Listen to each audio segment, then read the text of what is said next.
आप तुम्हारा।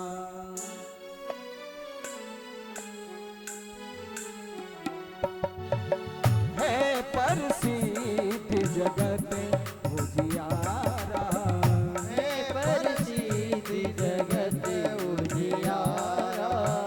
संकट ते हनुमान छुड़ावे, संकट ते हनुमान छुड़ावे। मन क्रम वचन ध्यान जो लावे, मन क्रम वचन ध्यान जो लावे। मन क्रम वचन ध्यान जो लावे। हेलो,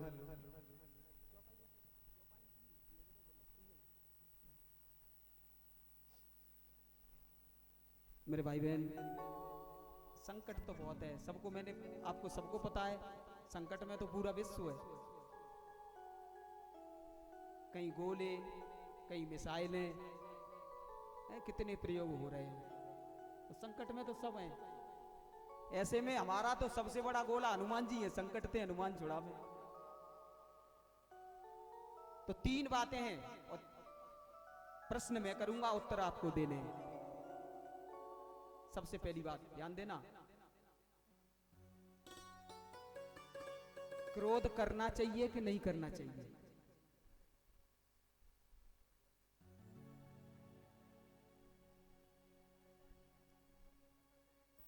जय हो। हाँ जी, पीछे और पीछे तक, क्रोध करना चाहिए कि नहीं करना चाहिए? बहुत अच्छी बात, सबका देखो ये है, सब सुन रहे हैं, हाथ हिला के सबने समर्थन किया।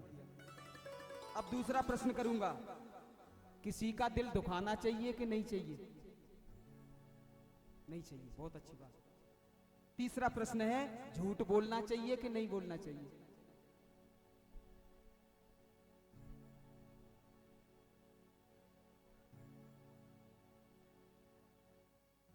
अब ये मैंने तीन प्रश्न किए, आपकी बात बिल्कुल करेक्ट है, लेकिन मैं और दूसरी तरफ ले जा रहा हूं। तीन, अब मैंने तीन प्रश्न किए और एक क्षण भी नहीं लगा, आपने उत्तर दे दिया। अब जो मैं प्रश्न कर रहा हूं, अब आपको मुझे उसका उत्तर नहीं देना है, अपने आप को उत्तर देना है। हम सब जानते हैं कि क्रोध नहीं, गुस्सा नहीं करना चाहिए, किसी का दिल नहीं दुखाना चाहिए, झूठ नहीं बोलना चाहिए, पर ऐसा कर पाते हैं क्या?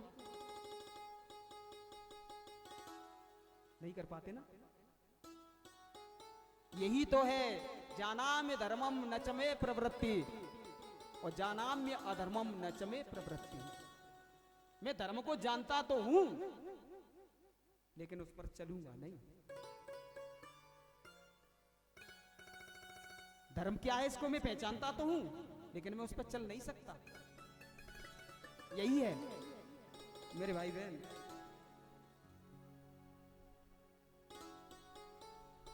तो जीवन में जब ऐसे कठिन निर्णय आते हैं तो हम नहीं ले पाते हैं। कई बार लोग परिस्थिति में फंस जाते हैं, अपने जीवन को बर्बाद कर देते हैं। जीवन, एक बात ध्यान रखना, जीवन में हम हमेशा सफल होंगे ये कोई जरूरी नहीं है, कभी विफल भी हो सकते हैं, ऐसा नहीं। अब देखो, सूर्य रोज उगता है, रोज ढलता है, और शाम को ढलने के बाद फिर उगता है नई ऊर्जा के साथ। ये नहीं कि सूर्य अस्त हो गया तो अब नहीं निकलेगा। तो जीवन में ये सोचना चाहिए, देखना चाहिए कि हम असफल कहां हुए, विफल कहां हुए, उसे स्वीकार कीजिए और जब उसका समाधान ढूंढिए, और जब बारीकियों से समाधान ढूंढोगे तो समाधान मिल जाएगा। बड़ी सुंदर पंक्ति लिखी है श्री हरिवंश राय बच्चन जी ने। वो कहते हैं, सोचो नन्ही चींटी जब दाना लेकर चढ़ती है, सोचो नन्ही चींटी जब दाना लेकर चढ़ती है, चलती दीवारों पर 100 बार फिसलती है, चढ़ती है फिर नीचे गिर गई, फिर चढ़ी फिर गिर गई। चलती दीवारों पर 100 बार फिसलती है, मन का साहस अंगों में साहस भरता है। वो साहस करती है कि फिर चढ़ूंगी। मन का साहस अंगों में साहस भरता है, गिरना चढ़ना गिरकर चढ़ना उसको नहीं अखरता है। आखिर उसकी मेहनत बेकार नहीं होती और कोशिश करने वालों की कभी हार नहीं होती, कभी हार नहीं।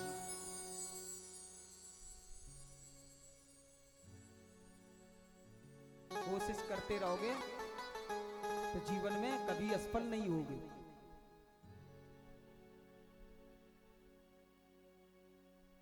किसी किसी व्यक्ति के जीवन में तो ऐसा समय आ जाता है कि सब कुछ खत्म हो जाता है, लेकिन फिर भी फिर जुटाते हैं, फिर बढ़ते हैं और फिर भगवान की कृपा से सब पार हो जाता है। अच्छा, सेठ जी अपनी तरफ इशारा कर रहे हैं। कथाओं से यही, कथा क्या है मालूम है? कथा दर्पण है। दर्पण जानते हैं? दर्पण नहीं जानते होंगे ज्यादातर, और मिरर बोल दो तो सब जानते होंगे। शीशा, कथा यही तो बताती है। कथा शीशा है, दर्पण है। कथा कभी कभी तो ऐसा लगता है कि मेरी कथा हो रही है। जब मंच से कोई कथा बोली जाती है तो हर व्यक्ति को, जिसके साथ में घटना हुई है, उसको ऐसा लगता है कि बस ये कथा तो बिल्कुल मेरी ही है, मेरी घटना जैसी है, बिल्कुल मिलती जुलती है। कथा साफ बताती है, दर्पण जैसे आईना साफ साफ बताता है कि मुंह पे धूल लगी है, बाल कैसे हैं, खूब देखते हैं कई कई लोग, तो अपने तो एक ही बार में काम चल जाता है। क्यों, क्या करना है। हरि शरणम। तो मेरे भाई बहन, कथा बताती है कि हम राम हैं या रावण हैं। कथा बताती है कि हमारा चरित्र सीता जी से मिलता जुलता है या हमारा चरित्र सुपर्णखा से मिलता जुलता है। ये कथा दर्शन कराती है। तो कई बार कई लोगों के साथ ऐसी घटनाएं हुई। तो जन्मेजय, अब ऐसे समय पर जब विषाद होता है, देखिए जन्मेजय बड़े दुख में डूबे हैं, क्या करूं। और जब ऐसा समय कभी आए मेरे भाई बहन, तो संसार की तरफ मत जाना। कहां पर जाना है? जब अर्जुन के जीवन में भी ऐसा समय आया तो अर्जुन कहां गया? भगवान श्री कृष्ण की शरण में। महाभारत की युद्ध की तैयारी थी, दोनों तरफ सेनाएं खड़ी थी, लेकिन अर्जुन को विषाद हो गया, विषाद, मोह में डूब गया, क्या करूं। तो वो भगवान की शरण में गया। जन्मेजय को विषाद हुआ तो जन्मेजय कहां गए? श्री व्यास जी की शरण में। एक चरित्र आपने सुना होगा, श्रीमद् भागवत की कथा तो बहुत होती है। आत्मदेव और धुंधली की कथा सबने सुनी होगी। पहले दिन आत्मदेव धुंधकारी ने जब घर में कुछ नहीं छोड़ा, घर को नरक बना दिया, मांस मदिरा सब पान करता था, स्वर्ग को नरक बना दिया, तो आत्मदेव मरने के लिए गए, आत्महत्या करने के लिए। लेकिन रास्ते में गोकर्ण जी मिल गए, और जब गोकर्ण जी के द्वारा उन्हें ज्ञान प्राप्त हुआ तो वो वन में चले गए। और जो आत्महत्या करने गया था उसने अपना आत्म कल्याण कर लिया। लेकिन जो धुंधली थी, जब उसने डांटा फटकारा के ला पैसे ला, उसने कहा पैसे तो है ही नहीं, तूने सब जुआ में बर्बाद कर दिए। तो इसने डंडा उठाया और ये डर के मारे भागी, न तो संत की शरण में, न किसी सदगुरु की शरण में, न भगवान की शरण में, जल्दी जल्दी भागी। एक अंधेरा कुआं था, उसमें गिर गई और मर गई। ये अधोगति को चली गई। तो जीवन में जब ऐसा समय आए मेरे भाई बहन, तो संसार की तरफ मत जाना। किधर जाना है हमें? सदगुरु की शरण में जाना है, भगवान की शरण में जाना है। इस प्रकार वो जन्मेजय जी पहुंचे हैं श्री व्यास जी की शरण में, और यहाँ पर व्यास जी से प्रश्न किया है कि ब्राह्मण मुनिवर, मैं ये जानना चाहता हूँ क्या यही जीवन है? ये संसार किसने बनाया है? इस संसार को बनाने वाला कौन है? इस सृष्टि का रचयिता कौन है? मैं आपसे ये सब जानना चाहता हूँ। जब इस प्रकार प्रश्न किए हैं मेरे भाई बहन, तो अच्छा, ये प्रश्न हमारे मन में भी खूब उठते हैं कभी कभी कि आखिर इस संसार का रहस्य क्या है? इस ब्रह्मांड का रहस्य क्या है? इस समूचे ब्रह्मांड को किसने रच दिया है? अब देखिए कैसी इस ब्रह्मांड की रचना की कि ये जो पक्षी हैं इन पर कोई लोकेशन नहीं होती किसी की।